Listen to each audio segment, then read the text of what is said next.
The Cat from Hunger Mountain by Ed Young.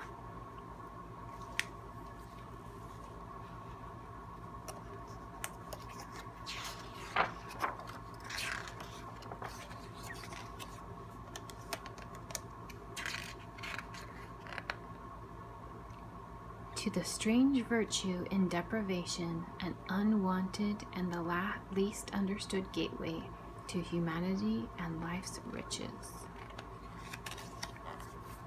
Once on Hunger Mountain there lived a wealthy lord who had everything imaginable, yet never had enough.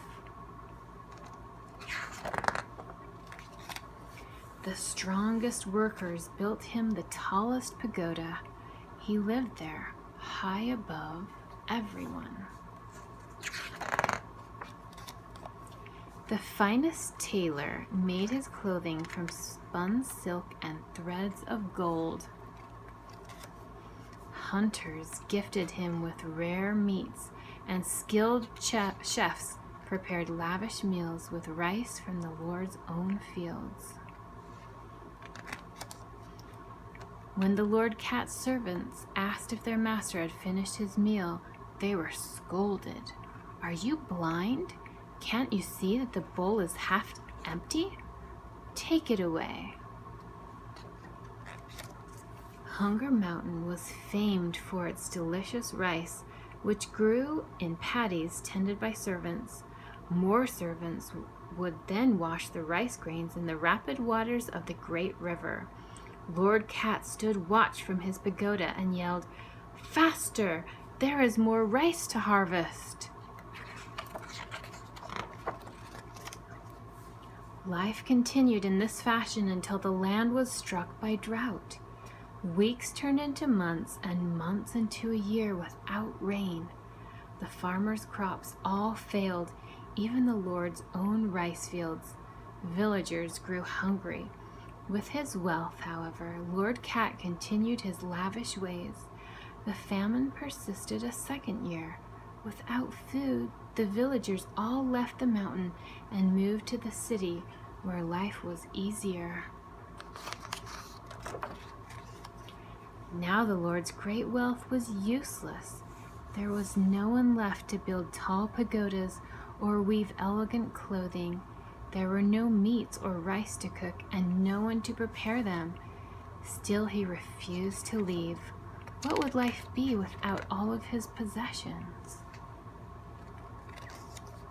Finally, starving, with no food to be found, Lord Cat closed his mountain home and went begging to all corners of his land.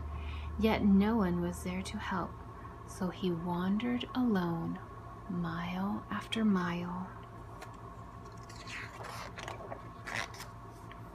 Eventually, he spotted two beggars like himself, warming themselves by a fire.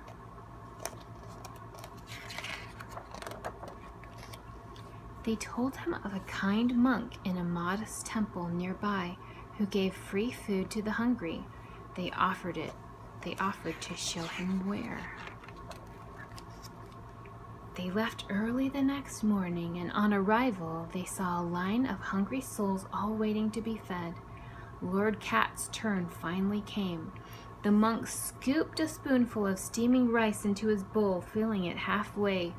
It was the fullest bowl of rice he could remember having eaten. "I must ask you," he said to the monk, "how have you managed to come across such a fine grain in such difficult times?"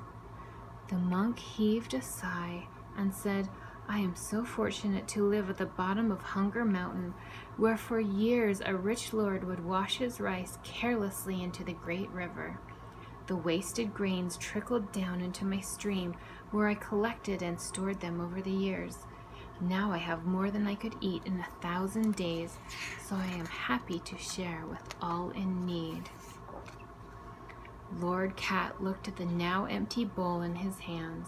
He realized he had been fed with his own wasted food, and for the first time ever, he knew what it felt like to be truly blessed.